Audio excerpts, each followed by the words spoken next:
everyone. My name is Kat Fu, and I'm the Director of Laboratory Sciences at Ancestry. I want to thank Twist for inviting me to share our story with you today. Yesterday, many of you heard our Chief Scientific Officer, Dr. Catherine Ball, speak about Ancestry's efforts to bring a new NGS-based product to the market. I want to give you a little more insight into this journey that we've been on over the past couple years, a journey that was only made possible by critical partners like Twist and many others. We're getting close to launching, and we're excited about making an impact on our customers' lives. So first, I'll just go over a little bit about Ancestry. You saw this slide yesterday as well. In my 3 years at Ancestry, I've been able to see firsthand how we're able to combine our leadership in family history with our leadership in consumer genomics to bring value to our customers. On the family history side, we have the world's largest collection of family trees with 110 million family trees created by our users. On the consumer genomics side, we have the largest consumer genomics database with over 16 million people who have taken our Ancestry DNA test. Many of our customers take our DNA test for the ethnicity estimate. We have two types of algorithms that we use for our ethnicity estimate. The first method is by comparing your DNA to our ethnicity reference panel. The reference panel is made up of individuals who have documented family history in particular regions of the world. Our science team is constantly improving the accuracy of these results, either by improving the algorithms or by refining our reference panel. One way that we improve our reference panel is by adding customers who have taken our test and have created family trees, and such that they can represent particular parts of the world. And as our customer database increases, we can increase the resolution of our estimates. We also have a DNA matching algorithm where we can help our customers find their genetic relatives in our database of 16 million test takers. Our second method of determining ancestry is our patented genetic communities technology. Kathy talked about this at length yesterday, so I'll just quickly review it again. We first identify highly connected groups of individuals across our entire network of DNA matches. We can then do a little bit of detective work on these highly connected communities to figure out where these are from, and we use the family trees that we have in order to do this annotation. These groups can be traced to a very specific location, sometimes down to the level of a town, or to a group that migrated together to a new country. For our customers who are highly connected into these communities, we can give them additional resolution or tell them additional family stories about their ancestors. We can also perform recursive community detection to increase the level of detail further. All of the products that I've talked about so far are based on our existing microarray platform, which has about 700,000 markers on it. Our newest product, launched late last year, is Ancestry Health. This provides health and wellness insights to our customers and helps them lead healthier lives. This product helps our customers create a family health history record and provides DNA results related to cancer risk, heart and blood health, and carrier status. Our product encourages customers to take the next steps of discussing their results with their primary care provider or by connecting with a genetic counselor. Currently, these results are also based on our existing microarray platform. This has allowed us to share with our customers the important health insights that we can already deliver to them by array. But we know that NGS technology, with its more comprehensive detection capabilities, can detect more variants. Later this year, we'll be launching the NGS-based Ancestry Health Plus.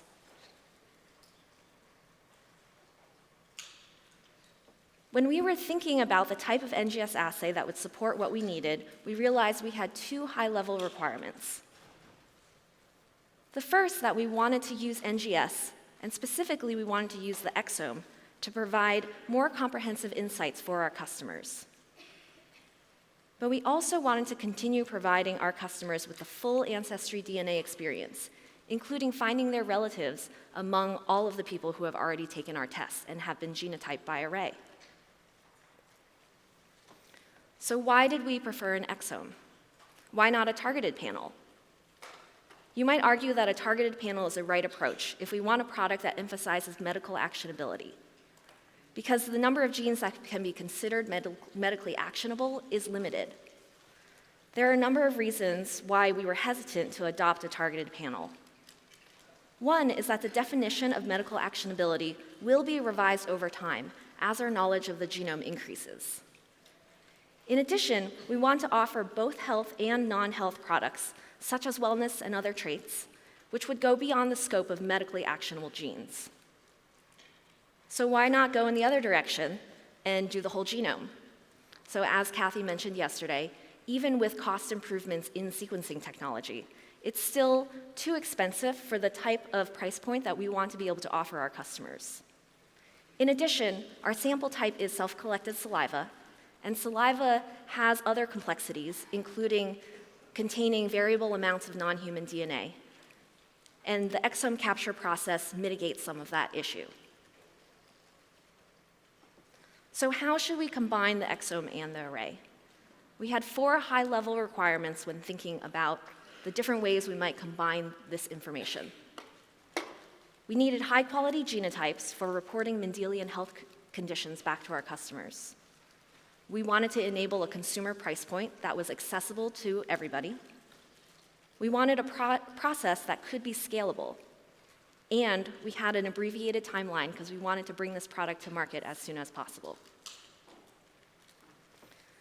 So we looked at a lot of different approaches, and Kathy covered these as well, so I'm just going to quickly review them again with you. We considered low-coverage whole genome sequencing. It's a very interesting approach to us, but this didn't give us those high-quality genotypes that we wanted in order to provide those health insights.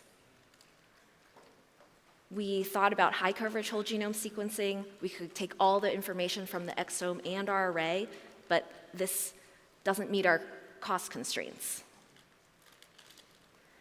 We could have combined the exome with some sort of low-coverage information, whether low coverage on our array markers or whether leveraging the off-target sequences generated by an exome.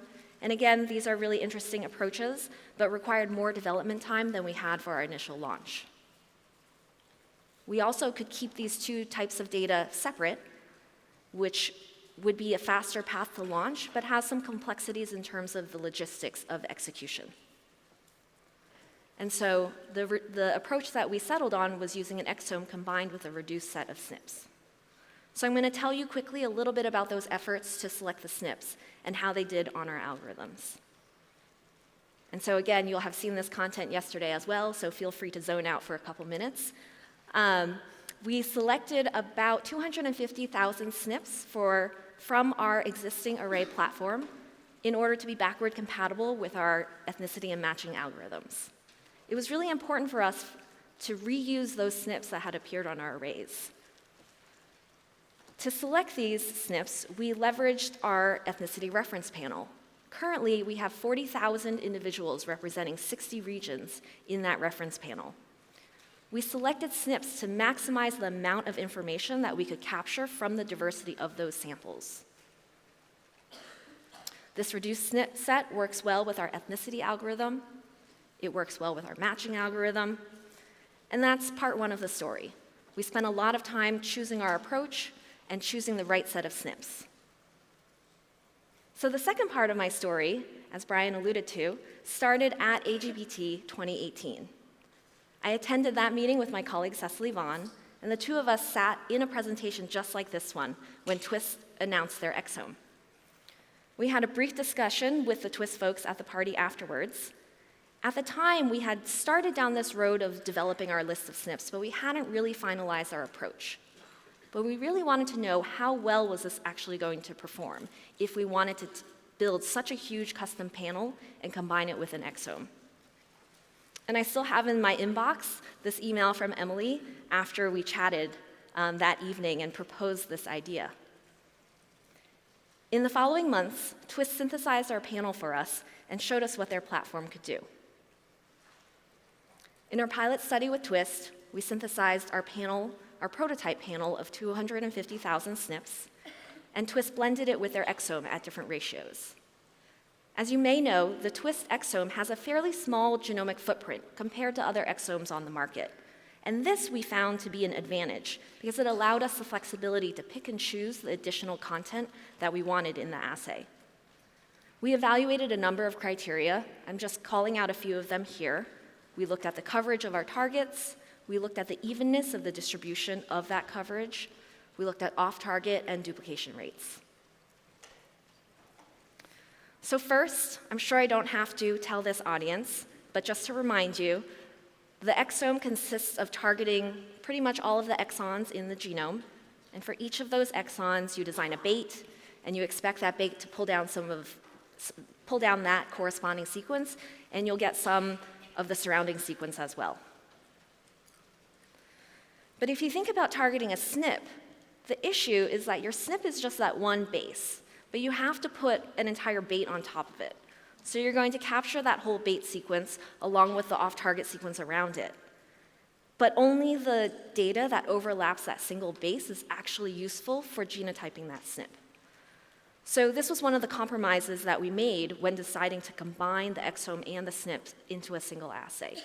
We're getting a ton of sequencing that's near our SNPs, but not actually useful for the genotyping of that specific SNP. And so given that built-in inefficiency, we really wanted the coverage that we had to be as efficient as possible. And one of the ways that you can assess evenness of coverage is the fold 80 base penalty metric. So this metric, the definition of this is given a sequencing data set, the fold 80 base penalty represents the relative amount of sequencing that you need to bring 80% of your targets up to the average coverage level. So I'm just going to spend a couple minutes walking through what this means and why it's important to us. So in this ideal imaginary situation where you have the exact same amount of coverage across every base of target that you have,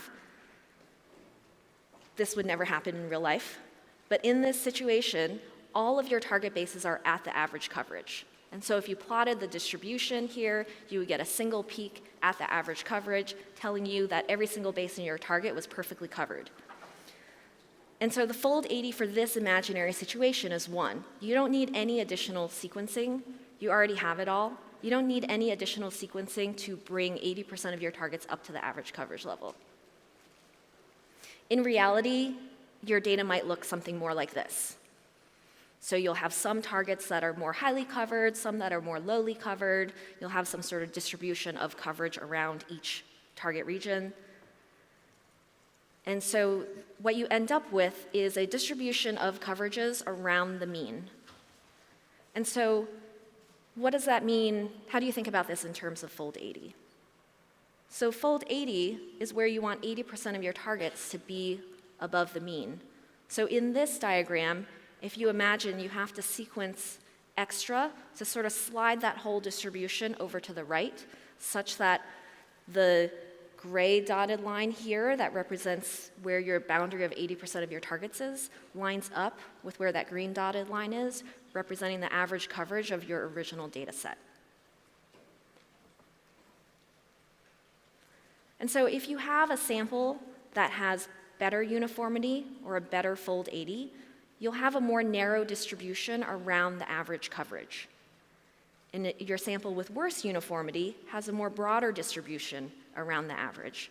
So intuitively, you can see that the amount of additional sequencing that you would need for the sample with higher uniformity would be less than the amount of additional sequencing you would need with that sample with lower uniformity.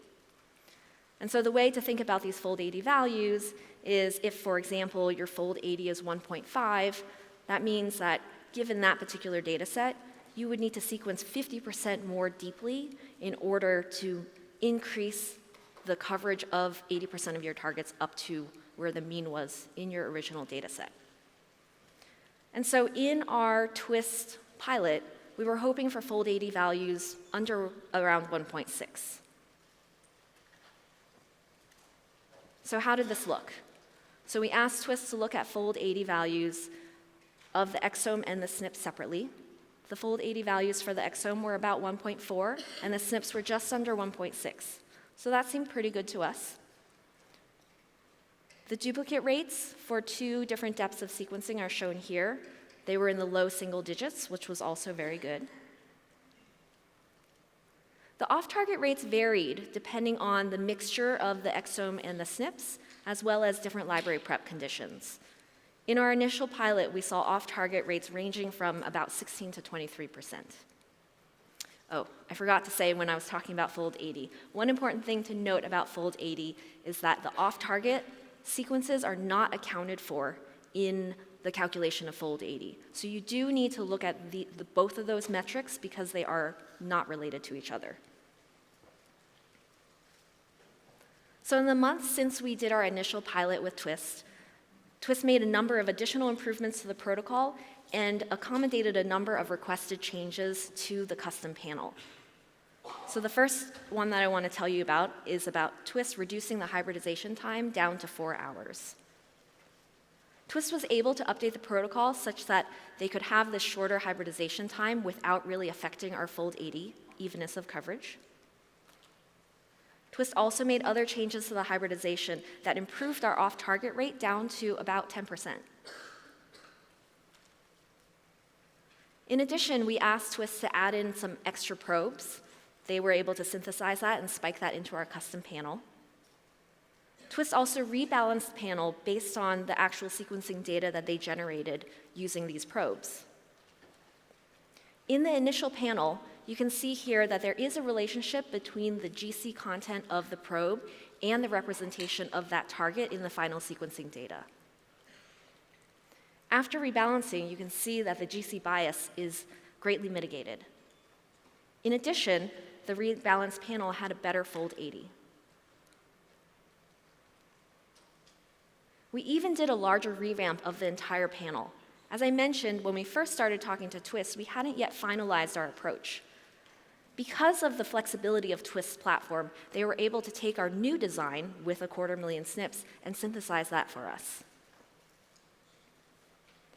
So we're now on the verge of launching our NGS-based Ancestry Health Plus with our partner lab, Quest Diagnostics. So how does this look in our lab? So here I'm showing fold 80s on the left. The bars on the left in the black outlines are from a sample run that was generated recently. The fold 80s look reasonable. They're not quite as good as what we were seeing in the Twist pilot, but we also know that there are a number of differences in our implementation of the protocol that could be contributing to this. In addition, we're hoping to work with Twist to rebalance the panel yet again based on our current lab conditions, which we think will help. On the right, you can see our duplication rates, which are in the single digits, and we're happy with those duplication rates. Again, this is higher than the Twist duplication rates, but we think this is likely related to our degree of multiplexing in the capture. As I mentioned earlier, off-target is not part of looking at evenness of coverage by fold 80, but obviously it's an important factor when thinking about how much data you need in order to get the information that you want out of your sequencing. Because we have 2 distinct bait sets, the exome and the SNPs, it can be a little hard to interpret on and off-target metrics. The easy way to do it is to combine all of your baits together and look at overall off-target. But sometimes you want to know more specifically where your data is ending up. I'm going to show you one specific way that we occasionally use to dig through the data and see where it's all going. So first, if you think about what percentage of our overall data falls on our SNPs, it's vanishingly small. Although we have over 250,000 SNPs, each of those SNPs is only 1 base. And so you can barely make that out at the bottom of this graph. Then you have the sequence that lands on the SNP baits, but not on your actual SNP. And so that's what you would expect to get out of this assay. Even though it's not on our target, it's on our bait, and it's definitely being pulled down by the assay. Then you've got the spillover sequence, this near bait sequence, which is not on our baits, but it's expected in any capture assay. Looking at the exome, we have a little over 30% of our sequence that falls directly on exome targets and baits. We again have sequence near those exomes. And that leaves us a little over 10% in this sample, which is truly off target. So we can use this breakdown to look at samples across a run. We can compare across different runs and see how conditions affect the distribution of this data. And here's just an example looking at a number of different samples. So we're now putting the final touches on our NGS-based health service, and we're expecting this to be widely available later this year. We're looking forward to continuing our work with Quest, Twist, and all of our other critical partners to bring these insights to millions of our customers. It goes without saying, there's a huge group of people and partners that have made this all possible, and I could only capture some small number of those contributors on this slide. But of course, with any big project, there are a ton of people who are key to making this happen. Thank you again to Twist for inviting me to present at this session, and thank you all for your attention.